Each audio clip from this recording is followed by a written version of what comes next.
રહેણાંક મકાનમાંથી બનાવટી દૂધ મળી આવ્યું છે। ખાંભા પોલીસ અને ફૂડ સેફટી ઓફિસરની ટીમે રહેણાંક મકાનમાં દરોડા પાડ્યા। 220 લીટર બનાવટી શંકાસ્પદ દૂધ, 214 કિલો દૂધ બનાવવાનો પાવડર પણ મળી આવ્યો છે।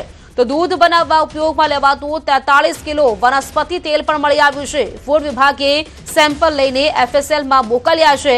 દૂધના જથ્થાનો સ્થળ પર જ નાશ કરવામાં આવ્યો છે। સાથે જ ખાંભા પોલીસ સ્ટેશનમાં જાણવા જોગ નોંધ કરવામાં આવી છે।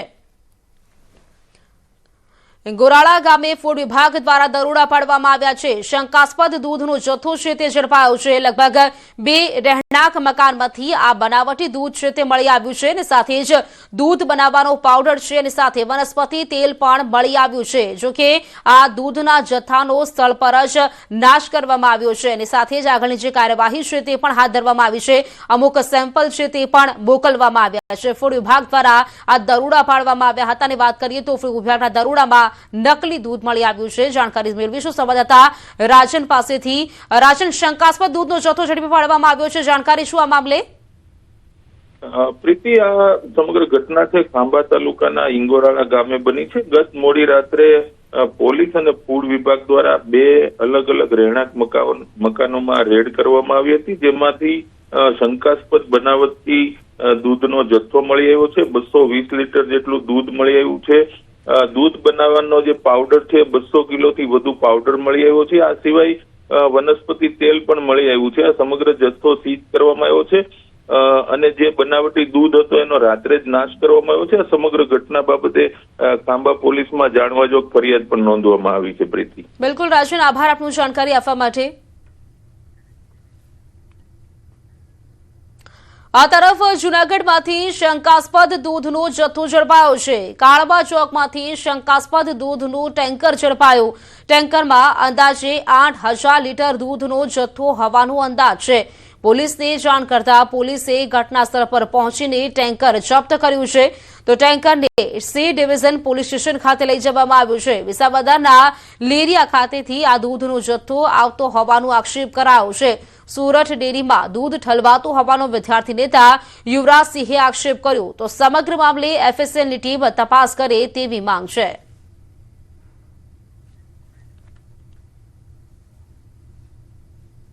વિસાવદરના લેરિયા ખાતેથી જે ટેન્કર નીકળે છે સવારના 5 વાગે, જે એના માલિક દેવાભાઈ ભરવાડ છે અને એ દેવાભાઈ ભરવાડના ત્યાંથી દૂધ નીકળી અને સવારે 7 વાગ્યાની આસપાસ જે જુનાગઢની જે સોરઠ એટલે કે ગિરનાર ડેરી છે એ ડેરીની અંદર ખાલી કરવામાં આવે છે। અમને પૂરેપૂરી શંકા છે કે આ દૂધ જે છે એ કેમિકલ યુક્ત દૂધ છે।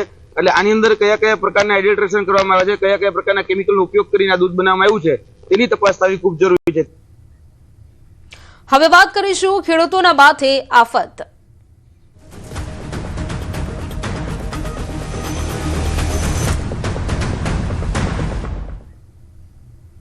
તો છેલ્લા 24 કલાક દરમિયાન રાજ્યના મોટા ભાગના શહેરોમાં તાપમાનમાં 2 થી 3 ડિગ્રીનો ઘટાડો થયો છે અને 5 દિવસ પણ રાજ્યમાં ગરમીમાં 2 થી 5 ડિગ્રી ઘટાડો થવાની આગાહી છે।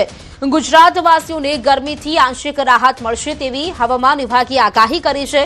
હવામાન વિભાગ મુજબ 18 થી 20 માર્ચે રાજ્યના અનેક વિસ્તારોમાં કમોસમી વરસાદ પડી શકે છે। 18 માર્ચે કચ્છ, દ્વારકા, મોરબી, જામનગર, બનાસકાંઠા, સાબરકાંઠા અને પાટણ જિલ્લામાં હળવો વરસાદ થવાની સંભાવના છે। જ્યારે 19 માર્ચે કચ્છ, મોરબી, રાજકોટ, સુરેન્દ્રનગર, બોટાદ, અમરેલી, ભાવનગર, ગીર સોમનાથ, બનાસકાંઠા, સાબરકાંઠા, પાટણ, વડોદરા, ભરૂચ, સુરત, તાપી, ડાંગ અને છોટાઉદેપુર જિલ્લામાં છૂટાછવાયા વરસાદની આગાહી કરવામાં આવી છે। જ્યારે 20 માર્ચે ગીર સોમનાથ, દાહોદ, અરવલ્લી અને મહીસાગર જિલ્લામાં હળવો વરસાદ પડવાની આગાહી કરવામાં આવી છે। એટલે લગભગ રાજ્યના મોટા ભાગના જિલ્લામાં માવઠાની ઘાત છે।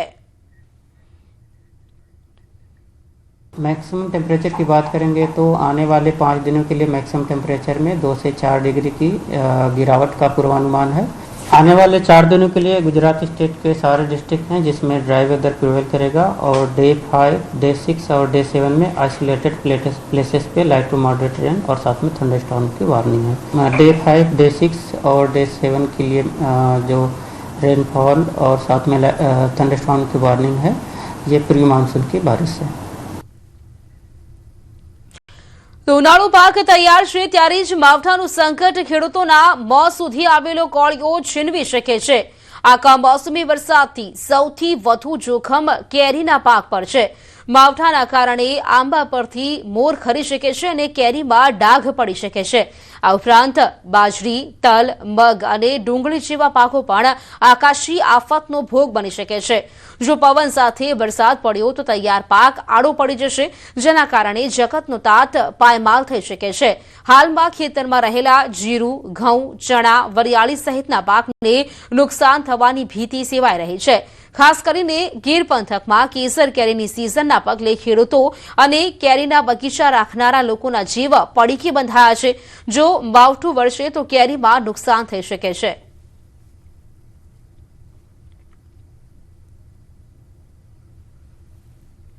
તો 3 દિવસ બાદ 3 દિવસ સુધી ગુજરાતમાં માવઠું પડી શકે છે। પારો 2 થી 5 ડિગ્રી ગગડશે, પરંતુ ગરમીમાં રાહત મળશે। પરંતુ એક બીજી તરફ કમોસમી વરસાદ છે તે ગુજરાતના અલગ અલગ ભાગોમાં વરસી શકે છે। ફરી ખેડૂતોના માથે ક્યાંક આફતના મંડાણ સર્જાયા છે। હવે વાત કરીશું ગેસની માથાકૂટ વિશે।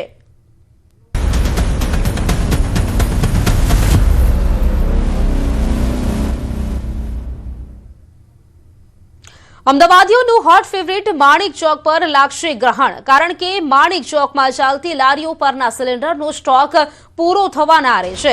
લગભગ 3 થી 4 દિવસ સુધી ચાલે તેટલો જ સ્ટોક હાલ ઉપલબ્ધ છે, જેથી કેટલીક લારીઓ બંધ થઈ જાય તો નવાઈ નહીં। લગભગ 12 જેટલી લારીઓ એવી છે જે બંધ થઈ જશે। સિલિન્ડર પુરવઠાના કારણે રાત્રિ બજાર પર ગ્રહણ લાગશે તેમ ચોક્કસથી કહી શકાય।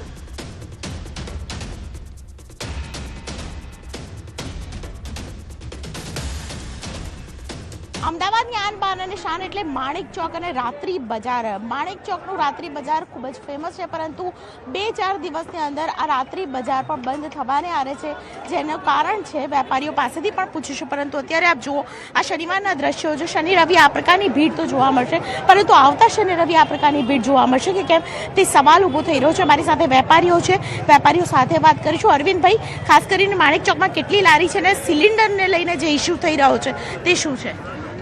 આ ચોકમાં 42 લારીઓ છે અને સિલિન્ડર જે ચલાવે 10-12 લારીઓ જ છે। હવે 4-5 દિવસ જેટલો ચાલે એટલો જ સિલિન્ડર છે બધા જોડે। બાકી તો બધા પાઉંભાજી ને ઢોસા ગેસ આપણે કોલસા ઉપર ને સગડા પર ચાલે છે। બાકી અમારે જે સેન્ડવિચ પિઝાની લારીઓ લગભગ 4-5 દિવસ સુધી ચાલે એવું ગેસ છે, બાકી પછી બંધ કરવું પડશે અમારે। પૈસાની વસ્તુ એવું છે ને કે ગવર્મેન્ટ આપે તો અમે લેવા માટે તૈયાર છે, પણ બુકિંગ થતું જ નથી એટલે ત્યાંથી માલ આવતું નથી। કોલસા પર છે એટલે એટલો વાંધો નહીં આવવાનો। સેન્ડવિચ પીઝા જે છે અહીંયા ગેસના બાટલા પર ચાલે તો ગેસ અત્યારે કોઈ પણ અમે ડીલરને ફોન કરીએ બધા ના પાડે કે અમારી જોડે અત્યારે બાટલો સ્ટોકમાં છે જ નહીં। 2-3 દિવસ સુધી અત્યારે અમે સ્ટોક કરી રાખ્યો છે, હવે 3 દિવસ પછી ખબર પડશે અમને મળશે કે નહીં મળે। માણિક ચોકના બજારની અંદર ભીડ જોવા મળશે, તમે અહીં આવી શકશો, પરંતુ 2-3 દિવસની અંદર પુરવઠો નહીં મળે તો લગભગ 10 થી 12 જેટલી લારીઓ છે તે બંધ થઈ જશે। કેમેરા પર્સન નિલેશ સોસા સાથે દીપિકા કુમાર, ન્યૂઝ 18 ગુજરાતી, અમદાવાદ। તો ગીર સોમનાથ જિલ્લામાં આવેલું કુદરતી જ્યોતનું અદ્ભુત સ્થળ, જ્યાં કોઈ ગેસ સિલિન્ડર કે અન્ય ઇંધણ વિના જમીનમાંથી કુદરતી રીતે પ્રગટે છે જ્યોત। આખા વિશ્વમાં જ્યારે ગેસનું સંકટ ઘેરાયું છે, ત્યારે આ ચમત્કારિક સ્થળ ફરીથી આવ્યું છે ચર્ચામાં। હાલ વિશ્વમાં ઇઝરાયલ, અમેરિકા અને ઈરાન વચ્ચે યુદ્ધ ચાલી રહ્યું છે, જેના કારણે એશિયાના ઘણા દેશોમાં રાંધણ ગેસની અછત સર્જાઈ હોવાના અહેવાલો સામે આવી રહ્યા છે। ત્યારે ગીર સોમનાથ જિલ્લાના જગતિયા ગામ નજીક આવેલું એક ધાર્મિક અને કુદરતી ચમત્કારિક સ્થળ લોકોનું ધ્યાન ખેંચી રહ્યું છે, જ્યાં જમીનમાંથી કુદરતી રીતે અગ્નિ પ્રગટે છે। આ સ્થળ સામાન્ય રીતે શેઠ જગડુશાની જગ્યા તરીકે ઓળખાય છે। આજથી 900 વર્ષ પહેલાની કહાની આના પાછળ છે। આ કહાની એક એવી છે કે શેઠ જગડુશા એક મહાન દાનવીર બની ગયા અને મહાન દાનવીરના કુળદેવી છે હર્ષદ માતા। અને હર્ષદ માતા એટલે કે એમને એક ટાઈમ એવો બની ગયો કે એમને કહીએ અન્નક્ષેત્ર ચલાવવાની ઈચ્છા થઈ ગઈ, એટલે અન્નક્ષેત્ર ચલાવવા માટે માતાજી પાસે પરમિશન માંગી।